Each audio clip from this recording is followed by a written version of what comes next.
In this season, our third season, we'll be looking at one of China's very recent feats of engineering expertise, the Hong Kong Zhuhai Macao Bridge. The story focuses on how the chief engineer saw his project not simply in terms of a construction challenge, but also saw its aesthetics and its spirit harking back to some of the great bridge-building feats of distant ancestors.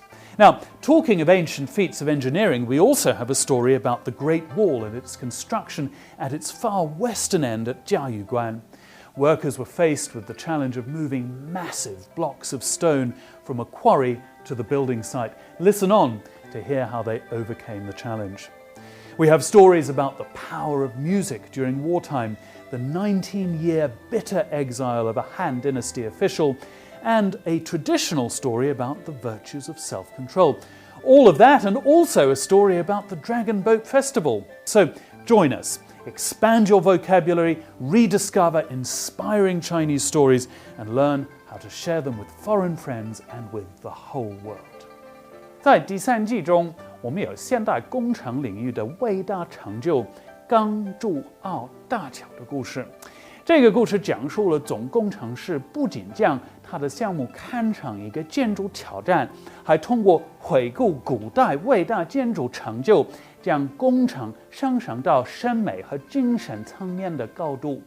而谈到古代建筑成就，我们还有一个发生在长城最西端嘉峪关的故事。在长城建设时期，工人们面临一个巨大的挑战，那就是如何将巨大的石块从采石场运到施工现场。通过这个故事，我们可以学习到他们是如何克服这个困难。除此之外，我们还有战争时期用音乐鼓舞人民的故事，还有关于汉代官员19年艰苦流放经历的故事，还有关于自律美德的故事，还有关于传统节日，就是端午节的故事。还在等什么？赶紧把词汇量扩充起来，把中国故事的知识储备丰富起来，然后向全世界讲述这些精彩的中国故事吧。在今天的故事中，我们要讲述现代中国最伟大的工程之一——港珠澳大桥的建设。当然，这个故事不仅可以让外国人了解到现代中国工程已经达到什么样的先进水平，还是一个非常好的例子来说明现代科技和理念是如何与传统中国建筑的审美相结合的。更重要的还可能是苏全克在这个桥梁上是如何被中国祖先的精神所影响的。其实我们这本书的另外一个故事中的主角赵州桥启发了苏全克。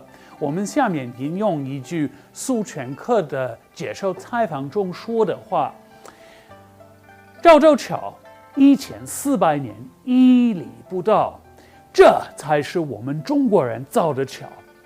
我们就是想用最高的标准、最好的技术，建一座中国最高品质的桥梁。因此，这个故事与其说的讲述如何从中国古代获得灵感和新技术见解，不如说是讲述如何学习古代先人的决心，帮助现代人成功地克服了巨大的自然和技术的困难。另外一个说明古代桥梁影响苏全克的好例子，就是潮州广济桥。那座桥必须跨越一大片水域，并使用一系列的柱子，同时这是当时世界上最先进的桥梁。从港珠澳大桥开始，中国的桥梁工程开始震惊世界。其实，在港珠澳大桥之前，中国已经完成了许多类似规模的桥梁工程，比如早在2011年，中国完成了丹阳昆山大桥的建设，全长160公里。好，我们现在从对应的中国故事书的英文版的故事开始朗诵。The world's longest sea-spanning bridge, the highway railway bridge with the longest span in the world, the first sea-spanning dual-use bridge in the world. These are just some of the world firsts China has created in the sphere of bridge building. But the one which perhaps best represents China's modern industrial power is the Hong Kong Zhuhai Macao Bridge. The construction of the Hong Kong Zhuhai Macao Bridge began on December 15th, 2009. As soon as the ceremony for the commencement of the project was over, the chief engineer, Su Chuanke, convened a meeting at which he laid out a high-speed plan for the construction work. Engineer Lin was the first to speak. The topological features of the site for the Hong Kong Zhuhai Macao Bridge are very special. The bridge will span the busiest sea lane in Lingdingyang Bay and possibly block it at its narrowest part. Also, it will be built near a busy airport, so we have to build it in a way that does not interfere with either sea or air traffic, don't we? The conference hall fell silent as the delegates all looked at each other. All the plans they came up with had some flaw or other. Inside the conference hall, sighs could be heard, and Su Chuanke himself was racked with anxiety when his gaze happened to fall on a photograph of an ancient Chinese bridge which was lying on a desk. Why not get inspiration from the experience of ancient Chinese bridge builders? China has a multiplicity of complicated rivers and landforms, and the ancients took local conditions into account and used local resources to ensure a perfect addition to nature. Excitedly, Su Chuanke shared his idea with the other engineers.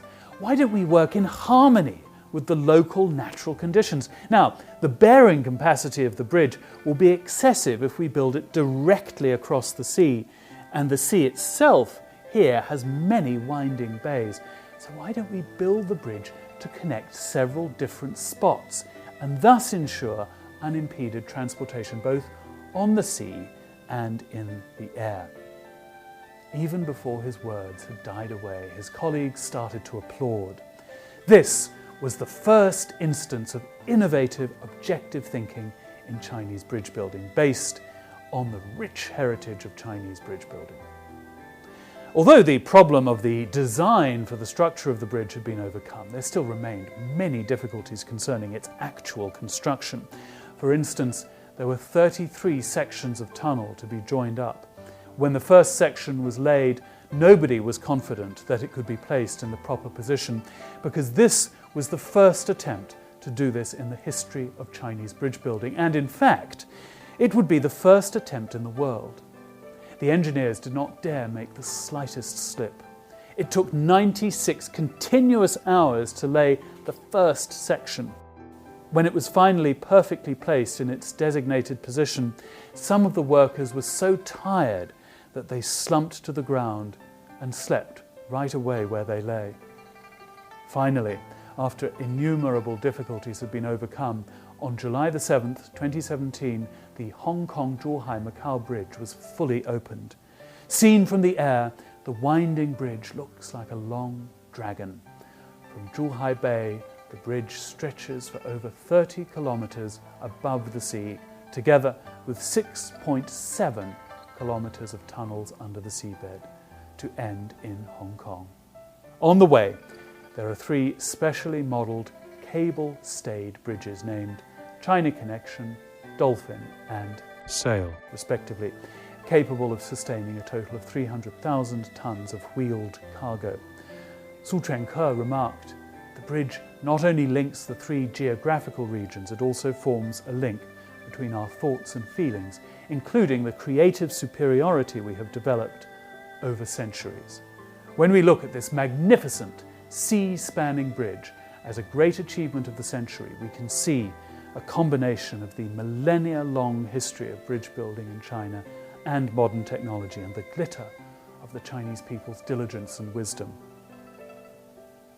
The moral of this story: China's modern bridge construction is not just an embodiment of the development of modern industrial technology.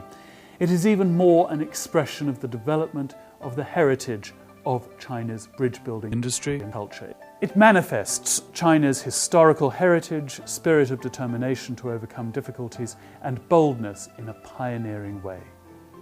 Okay, so you've just heard me reading the whole story in English from beginning to end, and in today's class, in order to practice our recitation skills, we're going to look at one particular passage, and our main focus will be on building up a sense of anticipation. 好的，咱们来练一练朗诵技巧。我们先来试一试下一个段落，我们要侧重于强调期待感。好 ，The conference hall fell silent as the delegates all looked at each other. All the plans they came up with had some flaw or other.